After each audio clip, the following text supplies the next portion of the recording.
Ouch, ouch, ouch, ouch. Ooh. There we go. Alright, what is brewing, guys? Hope you are doing well today, and you know, at time, it's Wednesday Waffle again. So, I've thought of a new sort of way to do this, where I split up into 3 sections, and so they're going to be the 3 sections from the Wheel of Life journaling strategy, which are fitness, social, and work related. And so that's what it's going to be. And I think I'm going to start with, let's start with work. So for me, work isn't the conventional work which adults have to do. It's more like school, YouTube, business stuff which I can sort of do on the side to improve my life. And so I'm going to start this with the fact that at school recently I have been quite almost like calm and meditative. Calm, I think, is a good word, but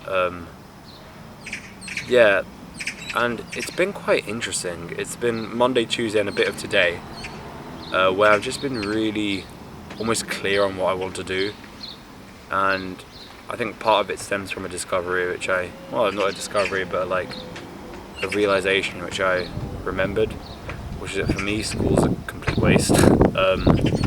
I don't really, like, you can say whatever, but school for me just doesn't work. Like, I do enjoy it to an extent, but I do think that a lot of what you do is so irrelevant. Like,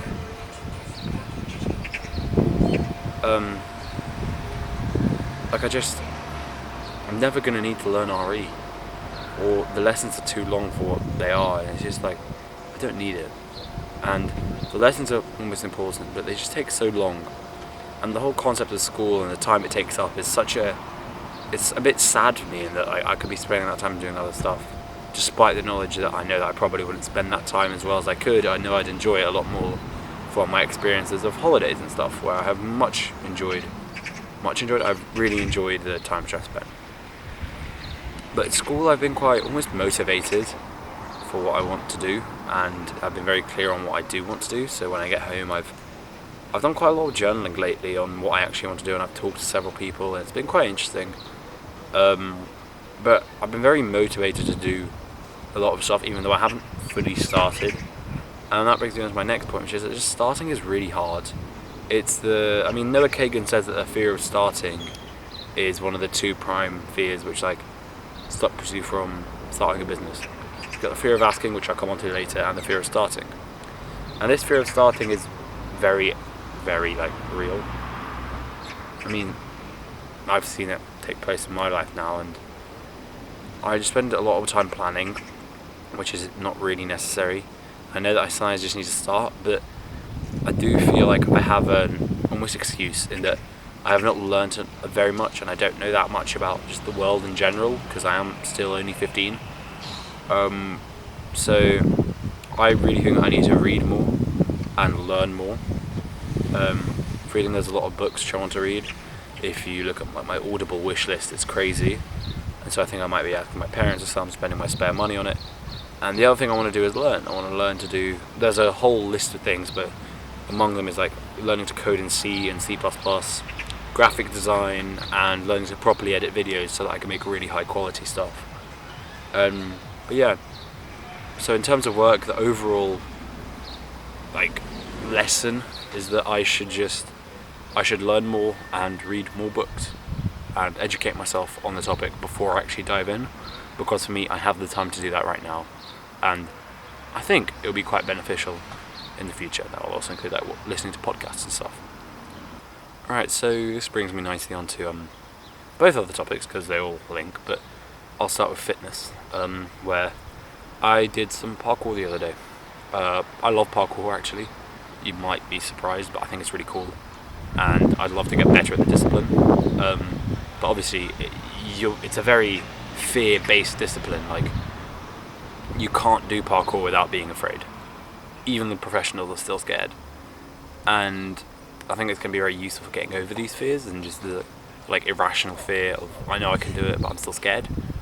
so I want to do it for that. But also I think that I love the thrill, and it's just really fun to just do some nice jumps and nice just stuff in general.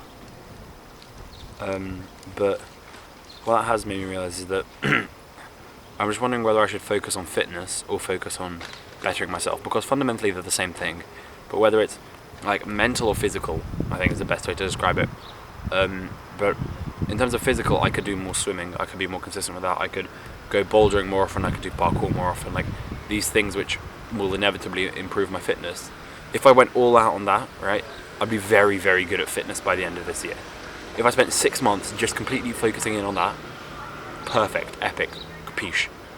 But then there's the opposite, which is if I spent 6 months completely focusing on my like mental side, I'd be much better at that. But then my physical would drop, and I think the difficulty is finding a balance where both of them I'm like equal, right? I was going to say in equilibrium, but I'm not that like Greek, but they're all equal, and so the fitness and the mental sort of balance out.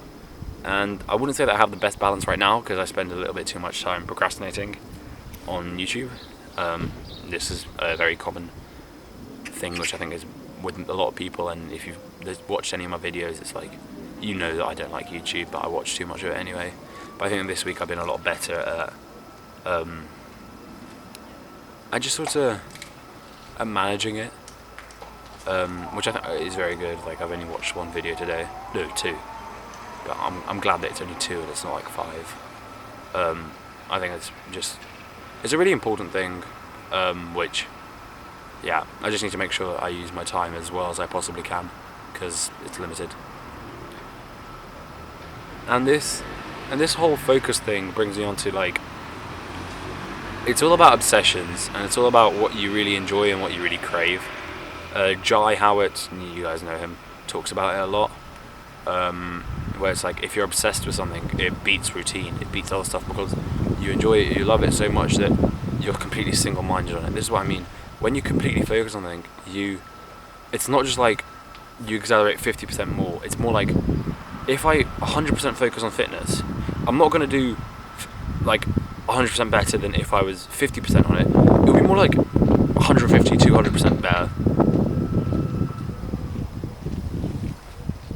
It'll be more like 150 or like 200% better, because I'm so focused on it. Everything I'll think about is going to be it.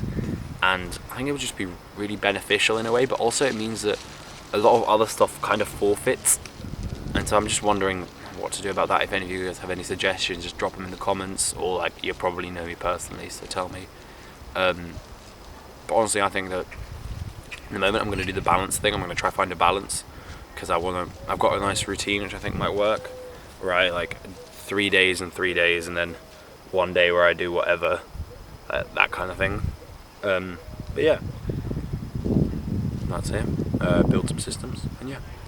And that's the end of my physical rant, my like fitness rant. And now we get onto the last topic, which is social, and your like attitude of people and how you behave towards them.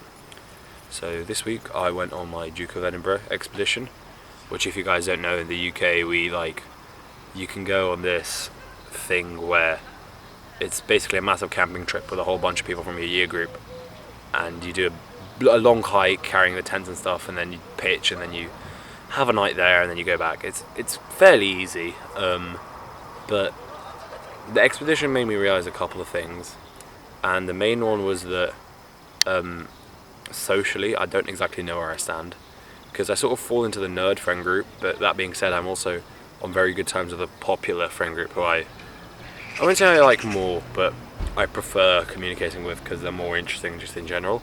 I'm just going to shift because the light is not the best. Hold on. That's better, I think.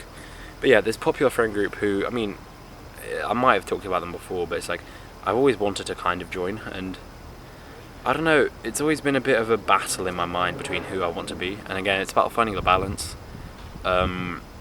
So it's almost like I both want to join them and don't want to join them, and it's really paradoxical, and I don't like it. But today in maths, I had to move because my table was being used for an exam, and I sat behind a couple of the popular people, sat behind a couple of the popular people, and they were chilling, and I was sort of in the conversations, and they included me, they wanted me there. But that being said, I wasn't fully in them, I wasn't fully immersed, and I kind of like that way you sit behind them, or like you're still part of it, but you're not fully like immersed in it. I think maybe that's what I want to that's my foot, sorry. It's also what I want to do more often, perhaps. And that's just about getting better socially. It might sound kind of weird, but not even better, but more comfortable with who I am, and who I communicate with. Yeah, I think it's getting better, because I'm gradually learning to what's the word? Like weave myself in with these other people. I know there's a better word, but you get the idea. And what this DOV thing made me realise is that I isolate myself from some people, and I isolate myself to some other friend groups. Like I isolate myself to my own group, and I sort of victimise myself. And I realise that's something like we all think about. It's why the fear of asking and why the fear of starting exists, is because you just sort of isolate yourself to an idea, when in reality that idea isn't necessarily true. And I think that it's always powerful. Like, you have to realise what you're isolating yourself to. I'll come onto it at the end of the video, but for this social thing, I feel like I'm isolating myself to my friend group and playing the victim, saying that, oh, I can't move, but I always have control over what I have, is what the Stoics say. And I think it's totally true, and I just need to sort of learn how to behave within this unfortunate school system, and learn what I want to do. And more on that, just on a slightly different topic, I found out about this thing called BuildSpace, which is like an online network with an AI which like helps you connect with other people who have similar stuff to you, and like similar ideas, similar aspirations, sort of like that, entrepreneurial kind of people. And I just wanted to say it because I think I really recommend it to you guys, and I think I'll be using it a fair bit when I'm older, or maybe not when I'm older, like maybe even this year, if I have somewhat started a business or somewhat started creating stuff, to just find people who I can communicate with and open up my network, because I think that your network is so important, and I've almost neglected it. Part of the reason why is just I don't know how to do it. And so one of the things I think I want to learn, maybe this week, maybe next week, is just how to network and how to find new people. And I think the best way is to ask others, but I'm not 100% sure yet. And yeah, I'm just going to ask a couple people about it. There's a good concept called Ask 3 People, send 3 messages or whatever. And yeah, I'm going to do that, try expand my network, learn some people, maybe even get a mentor. I think that'll be sick. So now I've gotten to the end of the video, and this is where, after doing the 3 wheels of life things, I think I'm going to say a quote, a lesson, and something to think about, or as Jai says, it's something to ponder. So the quote today is, I think I've said it, I've talked about it in one of my other waffles, is that, what if you're a parent? And what I mean is that, like, if I was a parent, I would have even less time than I normally have. And so it's not worth pretending that I don't have time when I actually have plenty of time. Yeah, so if you were a parent, what would you do? And I think it's just a powerful, I believe it's said by Dickie Bush, who I really vibe with, but yeah. And then a lesson is to stop victimizing yourself. If you caught on with the last story, it was that I was sort of victimizing myself and pretending that I can't do anything, when in reality I can. And I think that, again, with the whole the whole motivation thing, is that if you play the victim, you realize, you think that you can't do stuff, when in reality you always can. Everybody has the power to do something, even if it's just change your mindset about something. And if you victimize yourself, that's never going to happen. So the lesson for me is to stop victimizing myself and stop pretending that I have it badly, because there are people who have it so much worse than I do. And the final thing is something to ponder, which will be, what are you isolating yourself to? What sort of idea or social group or business idea or whatever, what are you isolating yourself to? And the crucial thing there is isolation. It's when you don't listen to anything else which comes. You don't try to move. Well, that is a weird bug. And yeah, so what are you isolating yourself to? I'll ponder about these things. I'll see you guys next week as usual. Then I'll almost be at the end of this year for my school year. And yeah, I'll see you guys next week. Peace.